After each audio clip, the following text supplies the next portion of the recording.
Então, finalmente, bora comentar sobre o último acontecimento super polêmico e muito criticado por várias pessoas no mangá de Jujutsu Kaisen. Olá, eu sou a Gabi Xavier e este vídeo tem spoilers do mangá de Jujutsu. Eu comento o anime também sem spoilers, mas aqui a gente vai falar sem filtro sobre tudo o que aconteceu até o polêmico capítulo 236. Avisados estão, portanto, bora lá. Se você ficou aqui, provavelmente você já sabe ou não se importa em saber que Gojo morreu. Ou pelo menos é assim que a gente teve a resolução do mangá até então.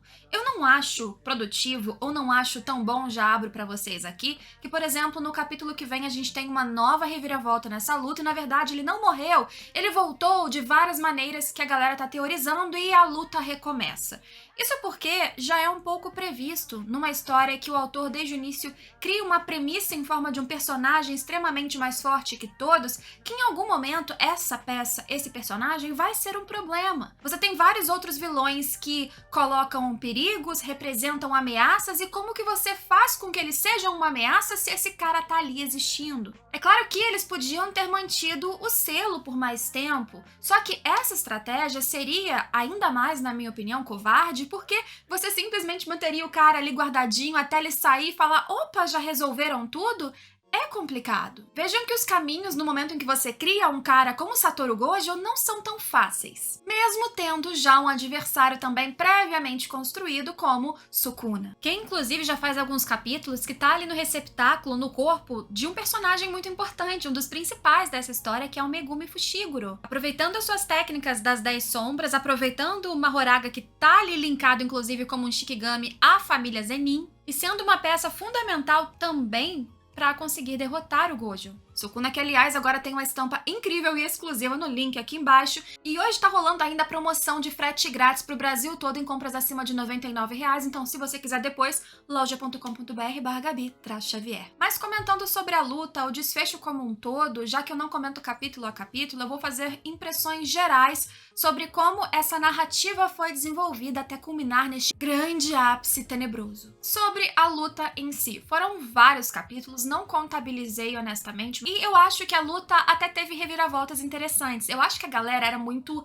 ansiosa. Eu via os comentários assim que pipocavam nas redes sociais durante cada capítulo curto que ia saindo de Jujutsu, e eu via comemorações ou reclamações como: Gojo venceu, Sukuna perdeu, ele é terrível, é só falação. E claramente pra mim, várias daquelas finalizações de capítulo com Gojo venceu, ou meu Deus, ele perdeu, tem um sangue aqui no pescoço, eram ganchos para algo que ainda transcorreria por vários e vários capítulos do mangá. Por isso que eu não quis comentar, inclusive, porque eu sabia que seriam comentários precoces demais. Talvez semana que vem aconteça uma reviravolta e ainda assim esse meu comentário fique datado, pode ser, mas foi a primeira vez que eu senti que realmente a luta teve um ponto final, que seja um ponto vírgula, mas um respiro que desse pra gente fazer algumas considerações.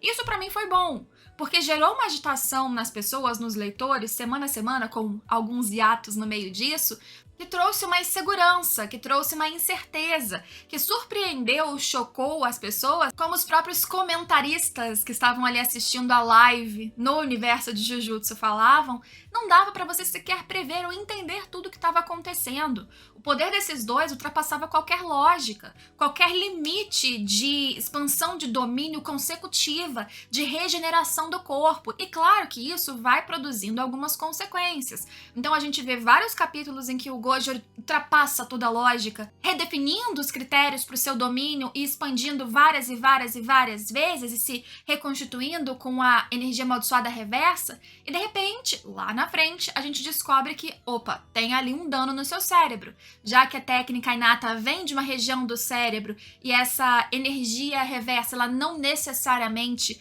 cura muito bem, por exemplo, essa exaustão de habilidade, isso que tá no seu cérebro, não é como curar um corte no braço, algo físico. Isso ali foi produzindo danos no Gojo, e ele foi sobrecarregando o seu cérebro, o seu corpo, portanto a sua energia, dando inclusive um dano colateral, que ele não conseguia produzir barreiras mais a partir de certo momento. Isso também vai acontecendo de outra maneira com o Sukuna, mas a gente percebia, se você olhasse com um olhar criterioso, mesmo a galera que odeia o Sukuna, que ele estava se segurando ainda. Ele não só está sem todos os seus dedos, apesar dele ter dito que o único dedo que faltou, que deve estar com o Gojo, era como um whey, era um suplemento que ele tomaria, então daria um upgrade a mais, mas o tempo todo ele estava analítico. Ele usava o Mahoraga em momentos bem pontuais e bem pensados, e mesmo que a gente já tivesse ouvido falar do Mahoraga antes, desse Shikigami, já tivéssemos visto ele em ação até não muito para trás nesse mesmo arco, não sabíamos todos os pontos exatos da sua adaptação sobre as técnicas de quem ele estava lutando contra. Então a gente teve questionamentos sobre isso que também agregaram no suspense e na incerteza durante a luta. Será que ele se adapta de acordo com o tempo? Quer dizer, ele foi golpeado com aquela técnica, passa um tempo X e ele se adapta? Será que ele vai se adaptando conforme ele leva aquela mesma pancada várias vezes? E é uma somatória das duas coisas, na verdade. Eu acho que o ponto crucial é a descoberta no final de que ele não gira a chave e se adapta uma vez acabou. Ele continua se adaptando. E isso foi algo importantíssimo pra gente entender como o Sukuna, no fim, venceu. E ele, Sukuna, já sabendo como era aquele processo de adaptação, ele, de novo, usou o Mahoraga com muita cautela, sabendo que ele precisava esperar até certo ponto, tendo um estoque de energia amaldiçoada e de estamina de resistência que desde o início já ficou ali dito que era maior que do Gojo. E eu acho que isso tudo se deve ao fato de que o Gojo, ele vem de uma outra época, ele tem outras capacidades, ele tem técnicas inatas que já o colocam lá na frente, mas pensando aqui, ele ainda é jovem. Ele não teve tanta experiência, talvez, como o Sukuna teve, para ele poder se aperfeiçoar e chegar nessa luta e estar mais preparado. Com os 6 horas, ele tem um raciocínio rapidíssimo, ele consegue observar os panoramas e mudar a estratégia muito agilmente, mas ainda assim, eu acho que desde o começo disso tudo, a gente tinha já pré-estabelecido que o Sukuna, ele tinha mais chances, mais probabilidades de vencer. O Gojo, o tempo todo, precisava daquela cartada, daquela chance, daquele ponto crítico. Não eram várias as probabilidades, e isso colocava ele numa zona de muito mais incerteza. Eu já fui me preparando para ele perder. Admito que eu não imaginava que ele fosse perder de uma maneira assim, partido no meio. Talvez eu não esperasse nem que ele fosse morrer ainda nessa luta, talvez ficar incapacitado, ficar jogado num canto, mas dar espaço para os outros, como eu disse, ainda mais quando você relê, e eu reli pouco, vi uns 40 capítulos só pra frente nos últimos dias. Você já vê que esse pano de fundo está sendo construído desde o início da história e reforçado especialmente a partir do momento em que ele voltou. É frustrante? É, sem dúvidas, porque esse cara é um grande personagem, ele é carismático para além de forte e ele voltou para morrer. Ele voltou, na verdade, para trazer uma luta que vai ser incrível da gente ver animada um dia, mas ele voltou depois, no fim, para se despedir da gente de uma maneira que, na minha opinião, foi bonita, na questão ali ilusória, que é meio sonho, meio pós-vida. Eu prefiro acreditar que é mesmo um pós-vida, mas dói. E eu acho que era para doer. Sobre o golpe final, que eu vi que muitas pessoas não entenderam ou não ficaram muito satisfeitas. Primeiro, também fiquei ali chateada de ter sido uma elipse, foi em off, não vimos a coisa acontecendo na hora, em tempo real. Pode ser que isso tenha sido uma omissão proposital e pode ser que sim, haja alguma reviravolta. Não sei se ele voltar à vida, que nesse ponto, assim, tô sofrendo que ele morreu, mas agora que morreu não quero que volte. Mas assim, não que ele vá voltar, mas pode ser que exista alguma coisa nessa omissão que possa trazer uma resposta no futuro e por isso foi escondido da gente, mas independente dessa omissão, a explicação sobre ele conseguir cortar e ultrapassar o ilimitado é que ele não ultrapassou necessariamente a camada do ilimitado que impediria esse corte no corpo do Gojo. Na verdade, ele observou muito bem ali quando o Mahoraga conseguiu cortar o braço do Gojo e aguardou o Mahoraga conseguir continuar se adaptando. Lembra que a coisa não acontece uma vez só e acabou. Ele vai continuar se adaptando e deu as premissas ideais para que o Sukuna conseguisse executar aquela sua técnica de corte que fez muitos danos desde o início da luta no Gojo. Inclusive, isso é algo que vai ser sensacional e dolorido a gente ver animado também. Só que, no final, utilizando o aprendizado do Mahoraga, ele fez um corte específico. Um corte com um alvo. E o alvo não foi indiscriminado. Vários cortes nesse espaço limitado em direção a vários alvos que acabam pegando, por exemplo, no Gojo. Não, foi um corte único com o objetivo de atingir a existência, o espaço. E o que é dito é que se você, Gojo, ou qualquer um existe e você tá nesse alvo, você vai ser acertado. Não importa se você tem uma armadura bizarra ou um ilimitado que seja, você não vai ser pulado ali pelo corte, porque o simples espaço, a existência deste alvo tão específico, deste golpe, desse corte, vai passar por você, independente do que você tem ali de atributos e habilidades. E por isso ele é cortado, um corte único, seco. E por que ele tinha ainda energia? De novo, a gente tem a premissa de que ele possivelmente estava se segurando ainda, de que ele tem um estoque de energia amaldiçoada, apesar dos danos que ele também recebeu no cérebro gigantesco. E para a continuação da luta com os outros, o Sukuna ainda tem ali disponíveis outros Shikigami. Ele ainda tem com certeza cartas na manga que não foram fornecidas ou mostradas ainda. E lembrando que Fake Geto Kenjaku ainda está por ali. E por isso que os outros agora precisam se mexer, como já aconteceu na página final do capítulo, porque um grande vilão sobrevive. Só que sobrevive, apesar de eu achar que ele ainda tem cartas na manga, com danos colaterais. Pode ser também que haja uma batida, uma retirada estratégica em algum momento dessa batalha. Até porque, se a gente espera que os personagens ali, que não são neste momento nem perto do que o Gojo era e que perdeu, que eles cheguem a algum ponto que consigam vencer esse cara, mesmo com o downgrade ainda sendo muito forte, a gente tem que ter um espaço, algum momento. Não precisa ser um arco de treinamento, mas algo que gere, que justifique esse momento de explosão.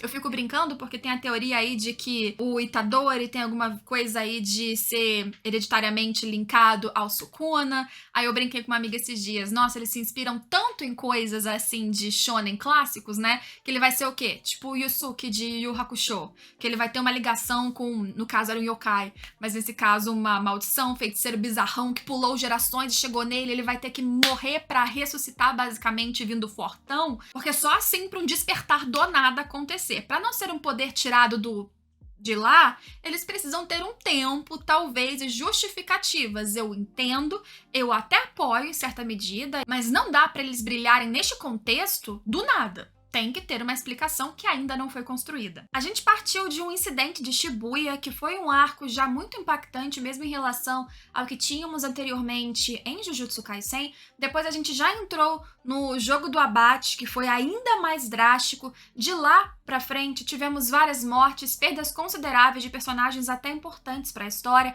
mortes que até hoje teorizam se são reais, definitivas ou não. Estamos vindo de vários momentos em que Jujutsu diz que não tem medo de matar as pessoas. E existe uma fala que acontece desde o início do enfrentamento do Gojo, na verdade, desde antes, quando ele tá ali falando com a Yeiri, pensando consigo mesmo sobre a sua posição no mundo, seu lugar, em comparação, inclusive, com o Sukuna. Existe um conceito no Gojo de que ser muito forte, muito mais forte do que todo mundo, constrói uma linha que separa você do resto e produz uma sensação de solidão. Por isso ele fala o tempo todo, inclusive ali na reta final da sua luta com o Sukuna, de que vou ensinar você a amar, uma tradução que, assim, numa linha simples, parece algo até brega, clichê, mas na minha opinião, quer dizer que Satoru Gojo, principalmente depois da morte do seu melhor amigo, que era alguém... Ok, ele também tinha Shoko, como ela mesma fala pra si, né, durante esses capítulos finais, mas ali ele e o Geto, eles eram equiparados durante muito tempo em força. Então, eles não se sentiam isolados nesse mundo de feiticeiros ou de seres humanos, de criaturas. Eles se sentiam companheiros, eles davam a mão um pro outro porque eles se enxergavam. Quando ele fica sozinho, quando ele não tem mais essa amizade, é muito doloroso pra ele. Só que diferente, por exemplo, do Sukuna, ele conseguiu criar como um propósito, especialmente a partir do trauma com seu melhor amigo, esse ideal de produzir alunos jovens tão fortes quanto ele um dia, para que essas pessoas, esses jovens, não se sintam solitários como ele se sente. O que o seu adversário ali em questão não fez. E ainda tem um adendo importante do flashback, o passado do Gojo, que muita gente esquece. Ele, jovem, sempre foi promissor, muito forte, o maior de todos potencialmente, mas ele nunca foi herói. Ele nunca teve o grande ideal de salvar as pessoas coitadas. Tanto é que, durante muito tempo, era o Geto que tinha essas falas. No pós-vida, há uma conversa sobre como ele ficou feliz de morrer pela mão do mais forte e não um velhinho coitado. É claro que ele tem uma dose de altruísmo, é claro que ele tem cenas de heroísmo, mas o Gojo não foi construído como o herói. Só essa fala já mostrava pra gente o quanto o ideal do Satoru Gojo nessa história para si mesmo, num contexto interno e externo, né, na nossa interpretação da narrativa, é produzir alunos ou jovens promissores. E isso é um básico, mesmo do gênero. Em certo ponto até me incomoda um pouco. E para fazer esse vídeo, honestamente, eu voltei uns 40 capítulos e reli. Eu percebi o quanto isso já estava sendo construído e não tinha mais como mudar essa teia. Por isso que, na minha opinião, o desenvolvimento e até a conclusão da luta não foi insatisfatório. Dói nosso coração. O Gojo, olha só, ele é basicamente o único que eu tenho figure de Jujutsu até hoje. Ele é, sem dúvidas, um dos meus personagens favoritos e também não gostaria de perdê-lo passionalmente falando. Mas pra história, de novo, ele se tornou desde o início uma peça meio fora do lugar. Algo que não podia estar ali pra história continuar caminhando de maneira fluida. Pra Okotsu, Itadori Yuji, Maki, qualquer um daqueles ali brilharem, infelizmente o Gojo precisaria sair de tela. Por fim, de novo, dessa finalização toda, o que eu achei muito bonito foi a forma como o Gojo, ele fala que não gostou disso, mas ele foi pro além-vida, pelo que a gente viu, e ele não foi solitário na hora da morte. Como ele foi em vida, ele estava ali com seus amigos, e nessa hora da morte não importa se você era o cara mais forte que qualquer um deles ali. A gente vê até a Riko num canto e eu achei essa cena, todos jovenzinhos, inclusive, bem bonita de se ver. Por isso que eu digo que sofri muito, preferia que ele ficasse, assim, sentimentalmente preferia que ele ficasse impedido, machucado e vivo, mas a partir do momento em que ele morreu, morto deve ficar. Porque senão entra muito naquele negócio que também é muito clássico desse gênero de morreu e voltou, morreu, mas não morreu tanto assim. E aí a história começa a produzir buracos que não valem a pena. Já que ele tomou essa atitude que massacrou o nosso coração, tem que ficar assim. A despedida foi bonita, mas se me perguntarem se vai ter alguma reviravolta, de novo, acho que pode estar associada ao que a gente não viu desse momento final, do golpe final que acabou com o grande feiticeiro dessa era moderna. E o próprio Megumi, eu acho que ele é uma figura muito importante nessa reviravolta possível, porque ele não tá mais resistindo, ele tá um receptáculo muito tranquilo desde que ele viu pelas próprias mãos, indiretamente, a morte da sua irmã. Então ele tá numa região profunda, no abismo, dentro de si mesmo, não reagindo, não produzindo nenhum desafio, como, por exemplo, acontecia com o próprio Itadori Yuji. De repente, ele vendo o próprio Itadori na sua frente, isso pode dar um gatilho que faça o Sukuna se afastar, se retirar, dar uma trégua para eles ali respirarem, ou até ser uma chave importante para uma grande reviravolta. Tem muita coisa ainda que pode acontecer, muita gente que ainda pode morrer para além do Gojo, e esses são meus comentários gerais, básicos, assim, não com a proposta de comentar os capítulos sempre aqui pra vocês, mas se vocês gostaram desses meus devaneios sobre esta fase de Jujutsu Kaisen, eu posso voltar mais vezes, eu tento me programar, mesmo que o vídeo acabe saindo bem tarde. Se curtiu, deixa aquele like, me ajuda sempre muito, muito. Se inscreva no canal caso você queira acompanhar outros vídeos como esse, porque me ajuda muito também sempre a crescer e a divulgar cada vez mais os meus conteúdos. Espero vocês em todos os próximos vídeos. Tchau, tchau!